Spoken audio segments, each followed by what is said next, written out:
in our country politically. There's been lots of people that have wanted from our founders, the founders of our nation, the Ten Commandments played a big part in that, and a lot of government buildings, particularly older government buildings, had the Ten Commandments somewhere on the wall, whether it was in the main entryway or on the grounds or as you were entering, or in the courtrooms, other places, meeting rooms in government buildings.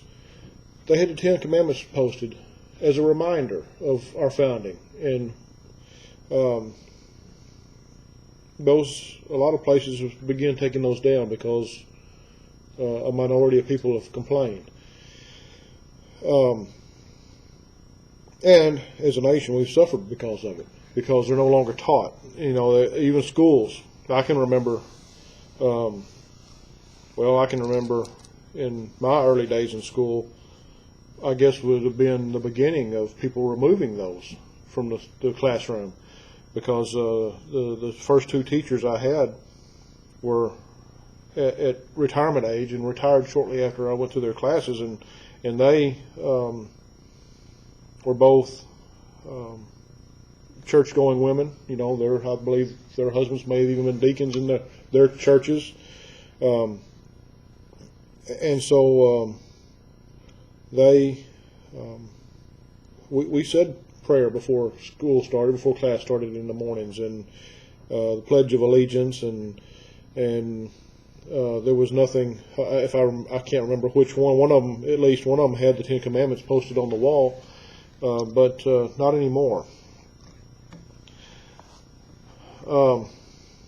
Let's just go through and read the Ten Commandments here, and it'd be verses 1 through 17, and we'll talk about them. Verse 1, And God spake all these words, saying, I am the Lord thy God, which have brought thee out of the land of Egypt, out of the house of bondage. Thou shalt have no other gods before me. Thou shalt not make unto thee any graven image, or any likeness of anything that is in heaven above, or that is in the earth beneath, or that is in the water under the earth. Thou shalt not bow down thyself to them, nor serve them, for I, the Lord thy God, am a jealous God, visiting the iniquity of the fathers upon the children unto the third and fourth generation of them that hate me, and showing mercy unto thousands of them that love me and keep my commandments. A very straightforward and strict order command from the Lord. The first commandment, thou shalt have no other gods before me.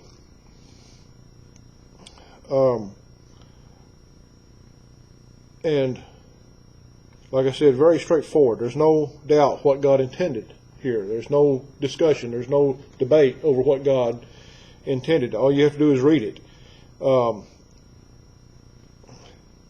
There are those even in the religious world that, and some, Landmark Sovereign Grace Baptist even, who say that they take the New Testament teaching of not being bound to the law to the extreme, and say, well, none of the law applies to us. But they forget that the Ten Commandments are part of the law.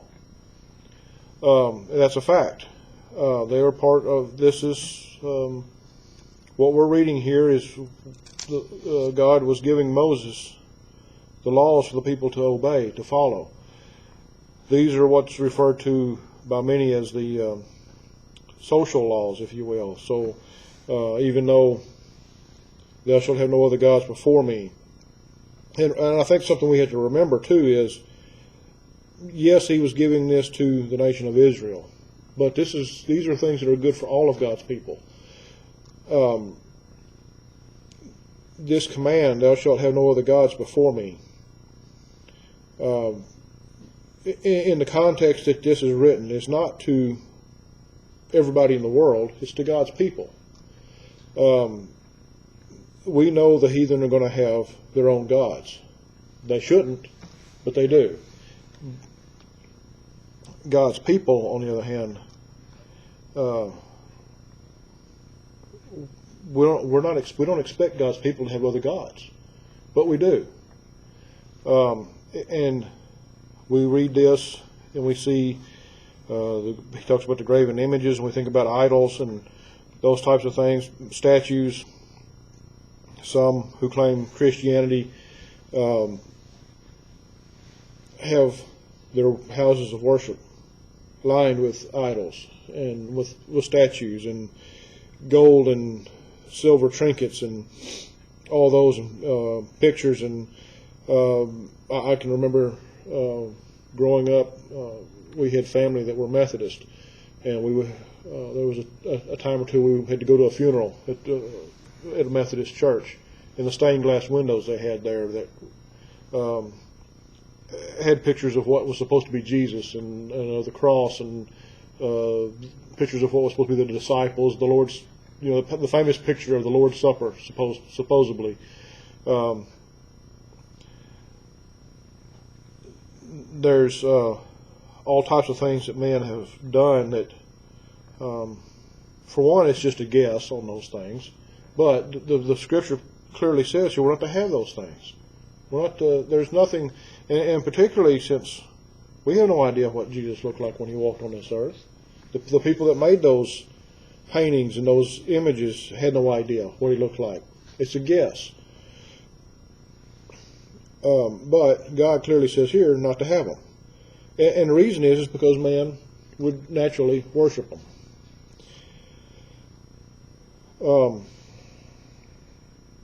Verse 7, thou shalt not take the name of the Lord thy God in vain, for the Lord will not hold him guiltless that taketh his name in vain.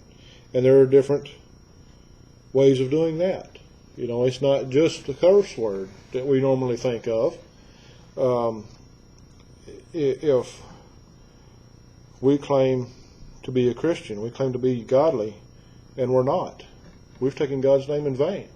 If we're living in some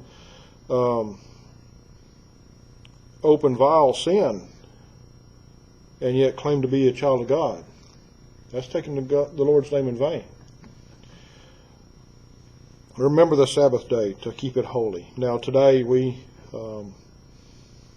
worship on Sunday, the first day of the week. They worship on the Sabbath, on the seventh day of the week. There is a difference. We are not bound in the New Testament. We are not bound to worship on the Sabbath day. That was a Jewish observance. And if you go and look at the other parts of the law, you see that. We won't get into that this morning, but other parts of the law, there were reasons for them worshiping on the Sabbath.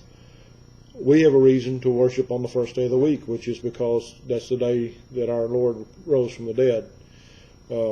That's the day we celebrate that. And we do it every week, every first day of the week, not just what the world calls Easter. We do it every day, or every week. And actually, we should be observing our risen Savior every day. But as a church, we designate the first day of the week for that, for a corporate worship, if you will.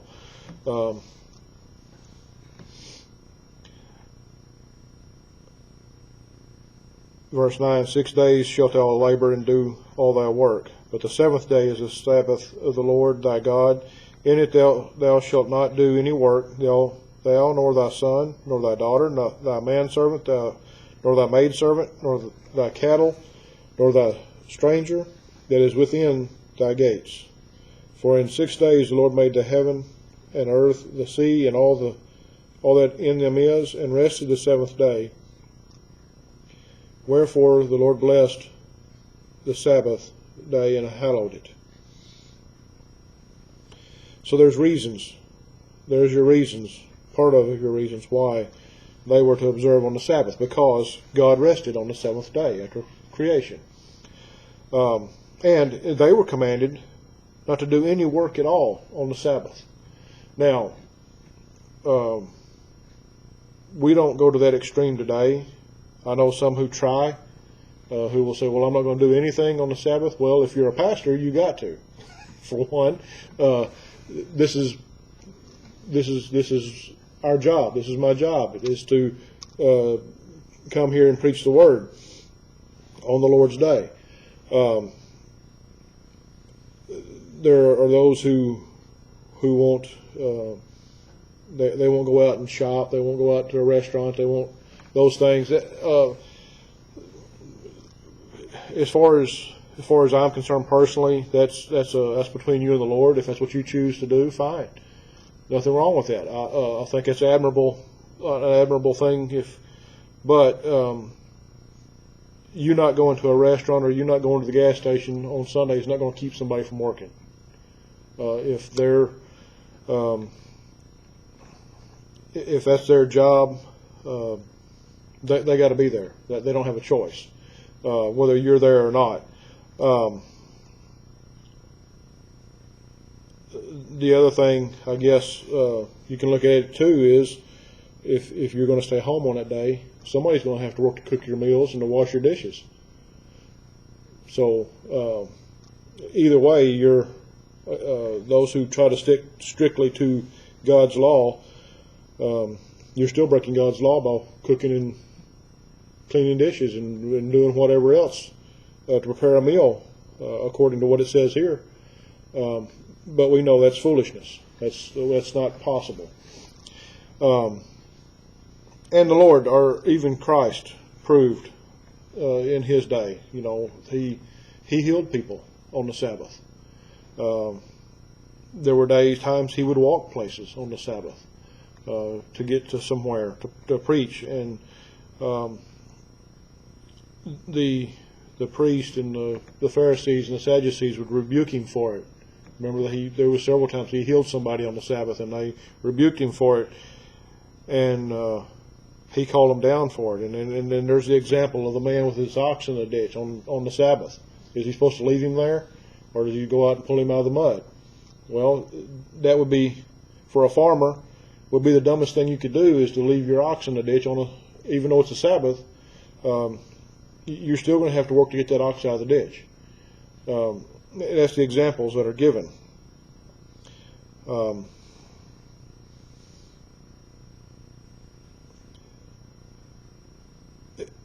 Then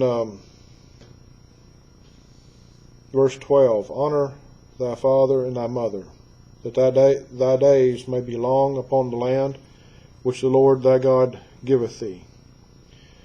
A commandment that, and I think we've seen this in every generation, in time, down through time, where the younger generation, to some extent anyway, rebels against their mother and father, but we see today it much worse than, if you read history, it seems as though anyway it's much worse than it's ever been. And we look around us and we see the lack of respect for the older generations, and a lot of it is how we've raised our own children too. Maybe we haven't been maybe we weren't as strict as we should have been with them, and not taught them godly ways as well as we should have when they were younger. And that's a lot of the times that's what the cause of it. The other is that there's this generation that has come up that nothing that our forefathers did is good enough, or they were wrong. We know better than they did. We're smarter than they were.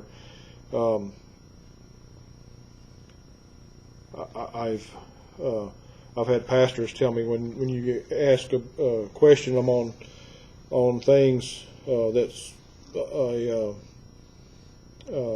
minister from long ago has written, and they disagree with it, and they'll say, well, you know, look how much more we know about the Bible now than they did then. Well, I don't think so. You know, God hasn't changed. The Bible hasn't changed. So that's no excuse. But notice he says, honor thy father and mother, that thy days may be long upon the land. As long as, and one of the things, there's several ways to take that. One way is, you know, if you don't honor your father and mother, you might liable to get a beating. You know, and your days may be shortened because of that. Another way is in their day, and with Israel in particular, and as we're seeing in the book of Jeremiah on Wednesday nights, they didn't honor their father and mothers. They didn't look back to the generations before them and see the things of God, the things that God had done for them as a nation. They've forgotten those things. And once that began to happen, they lost the land. They no longer possessed the land. A good example of that is where we're at today in our own country. Is we're losing many of the godly values that were set aside by our founding fathers, and the younger generations are not being taught those things, and so we're beginning to lose freedoms, and not just religious freedoms, but other things that are basic to our everyday lives are being infringed on, and you have a generation of, not just in the general public, but of politicians that are not looking back, or when they do look back to our founding fathers, they scoff at them because they either think that it doesn't apply to our day, or maybe they were too strict, is the way they'll look at it. But the Lord instructs us to honor our father and mother and to look to our past. Verse 13, thou shalt not kill. Very straightforward. Now, there are those who have taken this, religious people, who have taken this to the extreme in the past and do today. You have conscientious objectors. There have been some very famous people in the history of our nation who were conscientious objectors that would not fight in a war because this verse right here, because it says thou shalt not kill. But there again, read in its context, if thou shalt not kill was meant to be as strict as some say, then the nation, the Hebrew children, would not have been able to take the land of promise, because God sent them there and He instructed them to basically go in and kill everybody that was already there, all the pagan nations that were already there. If that was the case, then God would have broken His own commandment, and He didn't. He's talking of murder here. We're not to commit murder, an illegal act, if you will, and not just illegally by the law of man, but also by the law of God. And we see so much of that in our nation today. With abortion is a huge one. Innocent babies are killed, and not just in the womb anymore, it's even after birth now. And there is talk of wanting to do away with the sick and the elderly, and it always amazes me when these politicians talk about the sick and the elderly and of euthanizing them. But what if they were in that position? Or what happens when they get to that time in their life where they're the sick and the elderly? Well, I would say the rules are going to change when that happens. They're going to have the money to not have it done to them. And of course, the whole claim is that, well, they're a burden on society. They're a burden on the financial system. We're instructed even in God's Word to take care of our elderly and our sick. There's provision made in God's Word for that.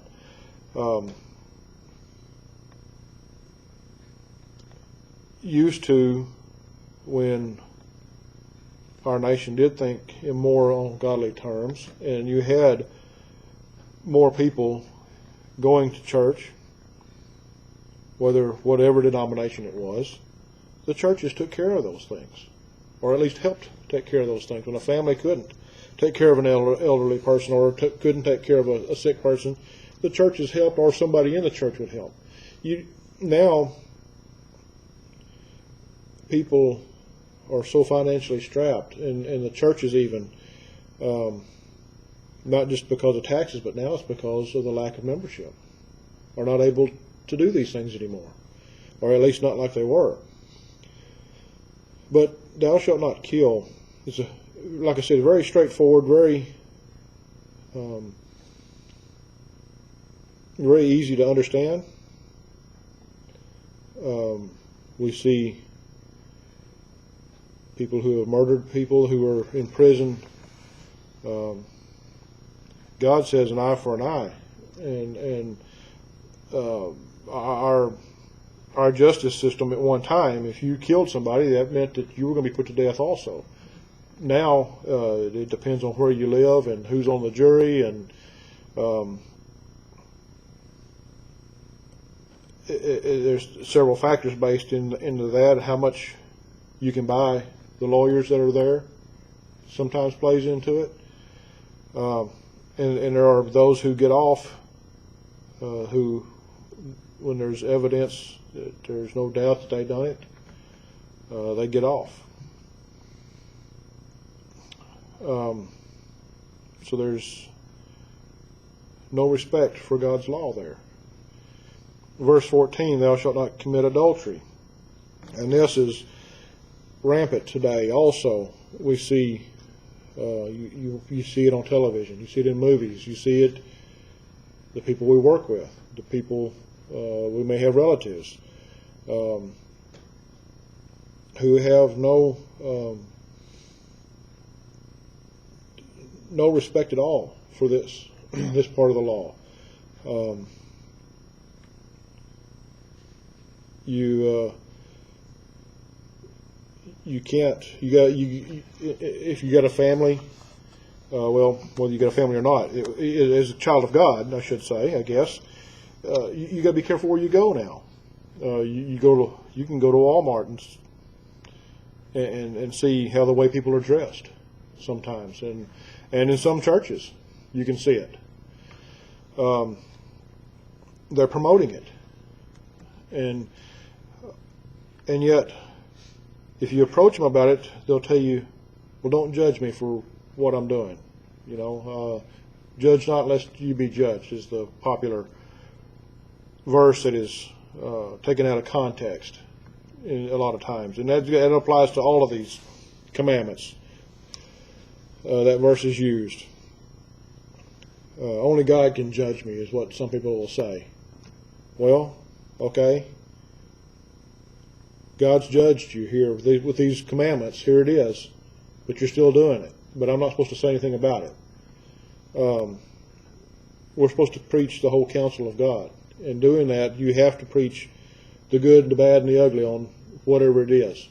And these people who are wrapped up in the world, whether they're God's elect or not, have a problem with that.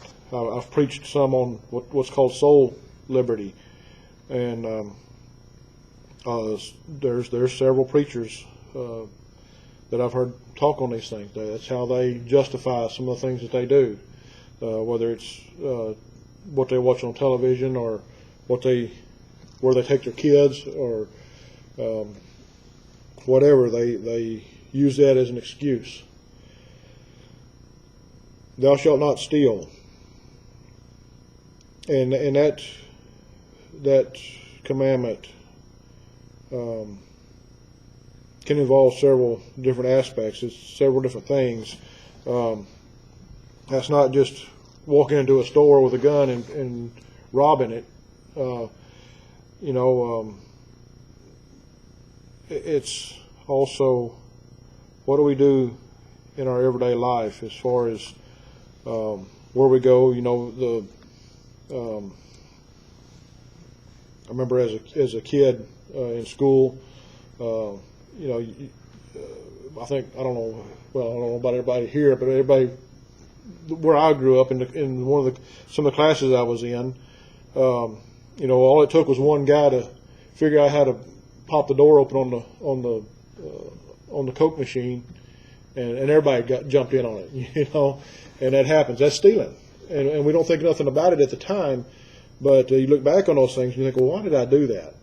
And taking a piece of bubble gum off the shelf when you walk by, we see Even today, you don't see it that often, but every once in a while you see, because now things are wrapped up better than they used to be. It's not single serve like it used to be, but you would see a kid walk by and grab a piece of bubble gum off the shelf and put it in their mouth, and mama never saw it, and maybe we've all done something like that.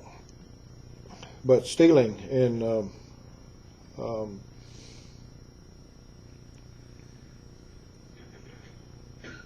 taking something that we haven't paid for is I guess a good way to put it.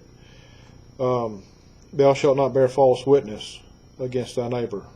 Not to lie about our neighbor, and gossip is a big problem in our country, and even in the Lord's churches, he warns us of those things, not to be a gossip.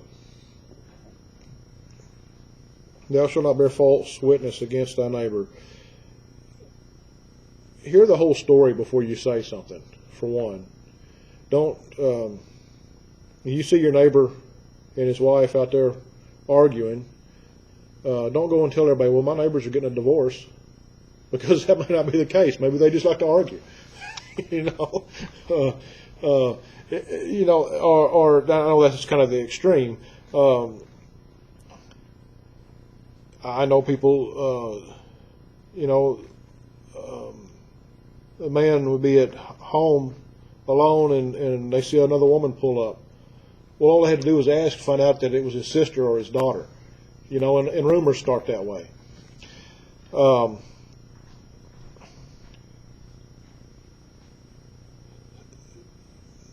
Your neighbors, maybe he doesn't cut his yard as often as you do. Doesn't mean he's lazy. Maybe he's got a lot on his plate. Maybe he's working 2 or 3 jobs and just can't get to it when he can only get so many days off a month, and he can't get to it when everybody else does in the neighborhood. Maybe everybody else in the neighborhood needs to help him out. That's the way people used to do. But be careful what you say about your neighbor, because it may not everything you see may not be what it seems it is. Verse 17, the last one. Thou shalt not covet thy neighbor's house. Thou shalt not covet thy neighbor's wife, nor his manservant, nor his maidservant, nor his ox, nor his ass, nor anything that is thy neighbor's. And this kind of goes along with the last one. Don't, as far as gossip.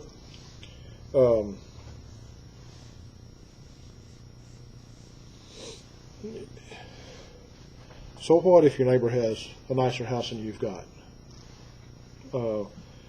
Either the Lord has blessed them with that, and maybe you say, well, why didn't he bless me with a better house? Well, maybe he blessed you with something different. And maybe that's the best they're ever going to have too, if they're lost.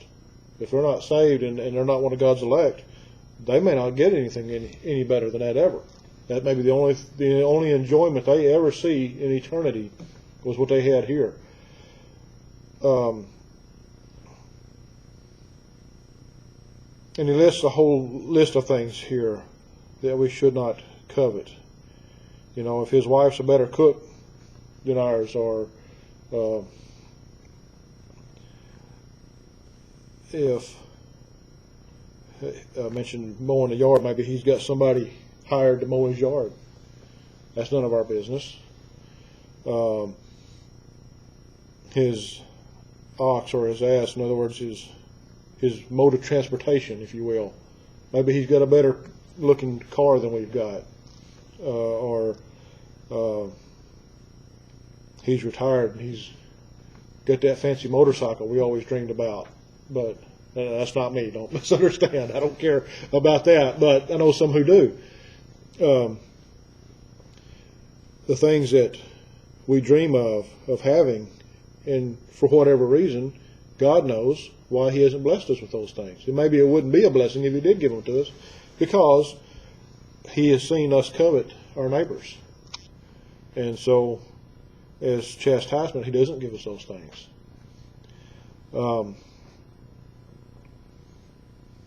Nor anything that is thy neighbor's. Anything that our neighbor has. It's okay, it's one thing to to want something better, and the Lord puts that in us sometimes. We want something better than what we've got, but it shouldn't consume us, is the point here. It shouldn't consume us to the point that we want everything our neighbor has, or anything our neighbor has, actually.